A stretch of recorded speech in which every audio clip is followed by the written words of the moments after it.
So I guess we're just going to go and do a quick tour around the studio space.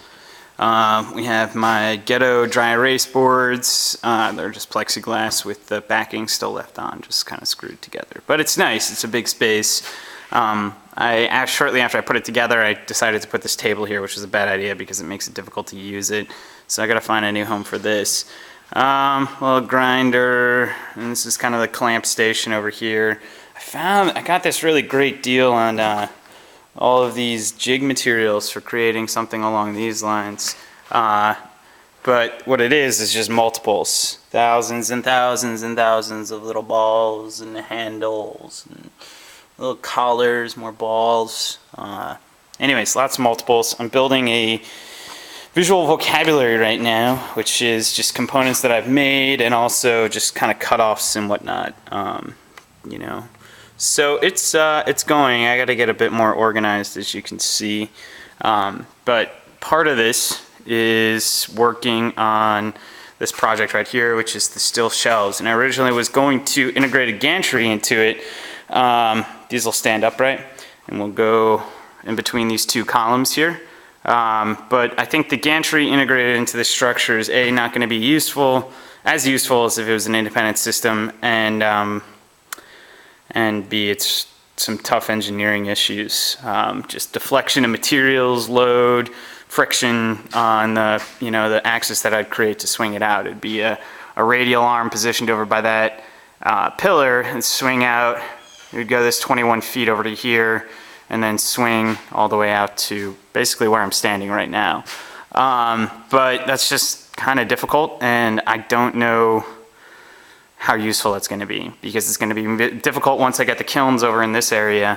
If I do a bell kiln, it's going to be difficult to lift it with it, just because the exhaust needs to go out one of these windows here, and the vertical arm of the gantry would have to swing through the exhaust system. So not very good. Anyways, all this steel, God, it's glorious steel, tons of it. I've got to put up here on this rack. This is a little glass shelf over here. Lots of Pyrex tubing I'm storing up, starting to use it in some projects. This right here is a piece of glass that's going to go with some steel, and I think I'm going to start experimenting with some cement coverings. Anyways, that over there is my waste vegetable oil filtering stand. It's like 95% complete, and that's for this little test kiln to get this burner. One of the biggest problems I think that I foresee is that I'm going to have a highly variable fuel delivery system, but the compressed air is going to be constant. And so I think at high temperatures I'm going to be running rich, and at low temperatures I'm going to be running lean. So we'll see. Anyways, this is another project here. I didn't build it, it was existing here before I came, but this is going to heat this place, hopefully, during the winter. There is some exhaust issues that need to be remedied in a little bit. There are access points for exhausts here and back behind this pile of windows and doors. However, that would really divide up the space, and I don't think it's going to be that useful. Yeah, so this is basically the setup. This is the oxyacetylene area over here with some grinders and die cutters. This is my beautiful garden out here. I don't know if you can really see it. But it's about 6 feet off the ground to keep the deer out and get away from the soil. But, you know, whatever. It's working, kind of. It was a lot of work to put that together. But I think it's hopefully going to keep working next year. This is this sweet horizontal bandsaw that I got recently. $500, man. Awesome. This thing's pretty much as old as I am, but it's still chugging along. I've got some badass Bow Lube cutting lubricant in here.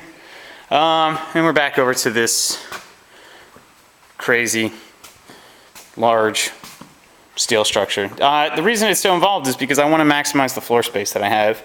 And so I need to have this bottom shelf basically 6.5. I'm not a super tall man, so I can easily work underneath it. But that also necessitates that it's built well. Because any kind of vibration, I'm not building a bench under this or into the structure. However, this bench right here, which is now my steel shelf, is going to be gonna cut off these points here, and then I'm gonna put on a steel tabletop, and then I'll be able to use it for grinding. Put the hacksaw or the chop saw up on it so I'm not always on the ground with it. But yeah, so this is my downstairs warehouse space that's going to become incredibly cold. I realize that my cutting lubricant in the winter is probably gonna freeze, so I gotta put some antifreeze or something into it. And there's some other logistical issues.